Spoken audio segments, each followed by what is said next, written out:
संस्कार की ओर आगे ले जाता है। निरंतर आप सभी इसके लिए प्रयास कर रहे हैं, खुश हो रहा है।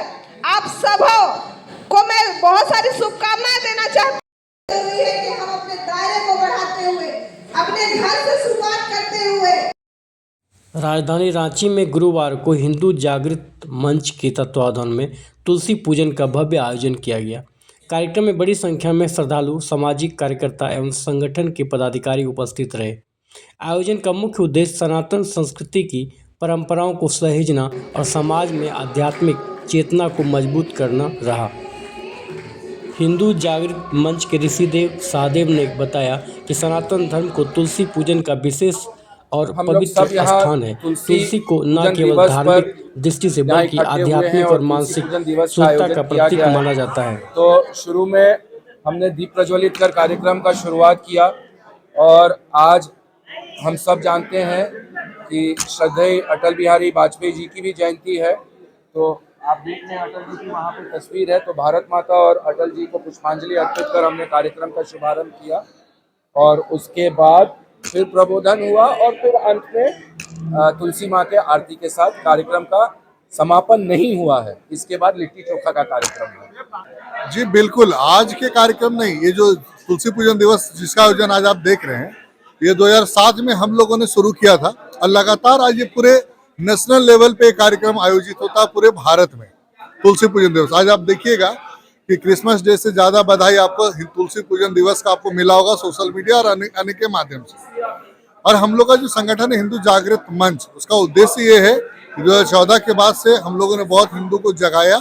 आज हिंदू जागृत हो चुका है। अब जागृत हिंदू को साथ लेकर के और बेहतर तरीके से इस आंदोलन को आगे बढ़ाना और हिंदू राष्ट्र का जो स्थापना है वो हम लोगों को करना है। कुछ लोगों के द्वारा ये कहा जाता है 25 दिसंबर का ही दिन क्यों चुना गया? क्या क्रिसमस को ओवरटेक करने के लिए ऐसा कार्यक्रम किया जा रहा है? जिसको जो समझना है समझे, ठीक है।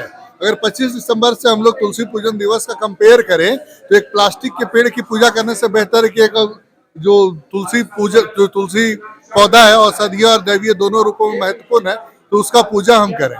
तो जो तरीका से समझा जाए समझे, लेकिन उद्देश्य ये है कि जो तुलसी पूजन दिवस है इसका उद्देश्य हिंदुओं को जगाना, जागृत करना और जो बेकार तरह का जो रीति रिवाज चल रहा है भारत में, भारत के अंदर रह करके उसको धीरे धीरे कमजोर करना। सच्चाई यही है।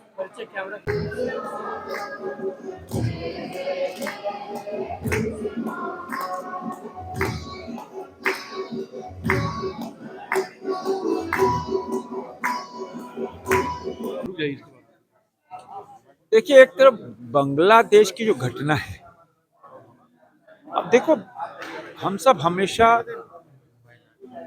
जो घुसपैठी हैं उस पर सवाल उठाते रहे।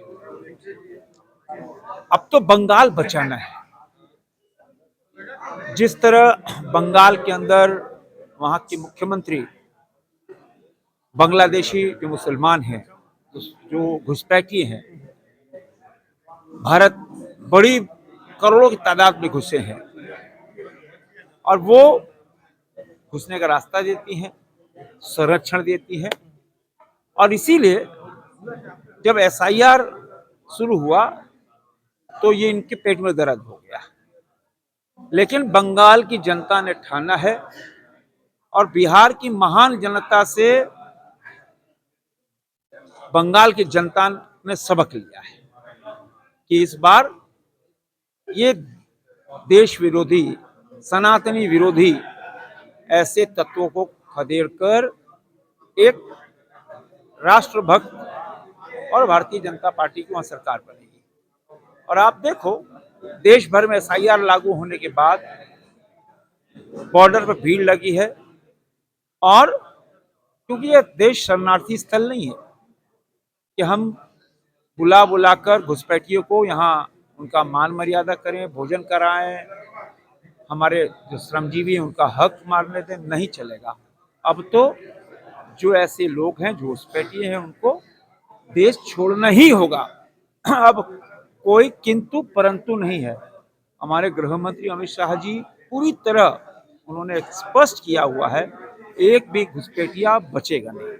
और इस बार बंगाल में एक राष्ट्रवादी सोच के साथ भारतीय जनता पार्टी की सरकार बनेगी, तब जाकर बंगाल बांग्लादेश बनने से रुकेगा।